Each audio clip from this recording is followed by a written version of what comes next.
Now, for more on the visit by the Foreign Secretary, we're joined in the studio by David Mencer. He's a former director of Labor Friends of Israel, political consultant, and lobbyist here with many connections to the British political echelon here. But I want to start with, okay, Rob's here in the country, and what appears to be a real diplomatic mission here, that he's not just here to say hello and stand in front of the cameras. He's going to Ramallah. He's talking to the Israelis.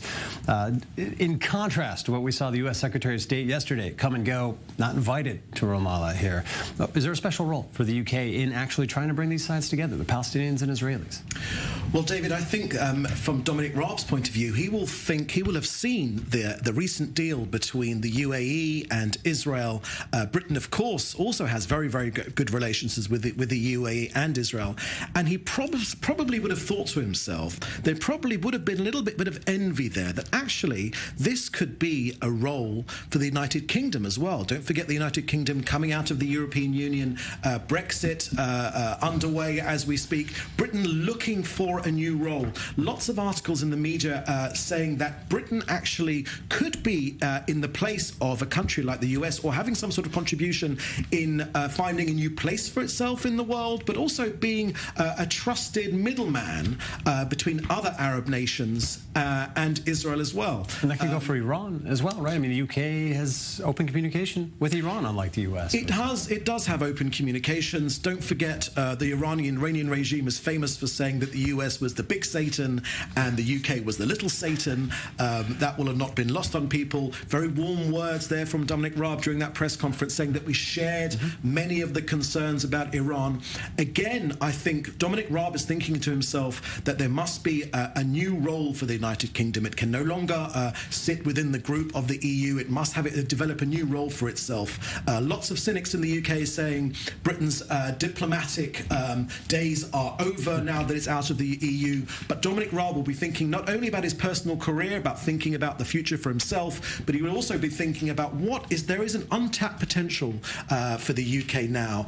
Trusted in Israel, trusted in many of the Arab countries as well. Of course, don't forget the US. Of course, they're the dominant partner in all of this. But the US is still very, very polarizing, extremely polarizing, not only in the UN but around the world. And potentially there could be a role, I think, for the UK to step in. Also in trade as well. Now, Rob himself, I mean, he filled the shoes of the Prime Minister there while he was in intensive care recently facing COVID.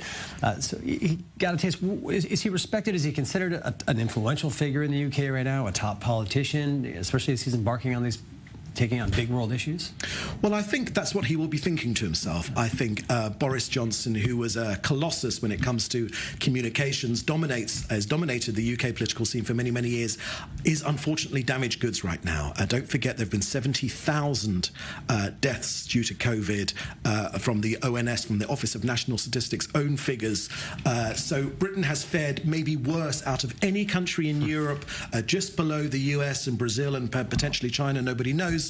So it's done very, very well. So the whole brand of Boris Johnson, unfortunately, is in a pretty sorry state because of these large number of deaths. So Dominic will be thinking to himself, there is potentially a role for me here. Potentially he's thinking about the day after. Again, I don't know this for sure, but this is the sort of, as a political watcher, this is what I feel that he's doing now. And there is a role now, I think. There is an untapped potential for the UK to potentially step into, free from the shackles of the EU, potentially using its knowledge of the Arab world, its history here. Yesterday I was in Akko, saw the British prison, which held lots of the Zionist leaders. An infamous site, indeed, 72 years ago. So right. Britain knows this area. The top officials here in Tel Aviv, they understand this region very, very well. So there could potentially be a position for Britain to play more of a role here. Well, we'll certainly stay tuned on all that. And the top issues now, we're on the agenda here, whether it's Iran, a lot of comments about Hezbollah and Lebanon too in that press conference, and certainly is Israel-Palestine of top concern to us. Thank you very much, David Mencer, for being with us. You're welcome.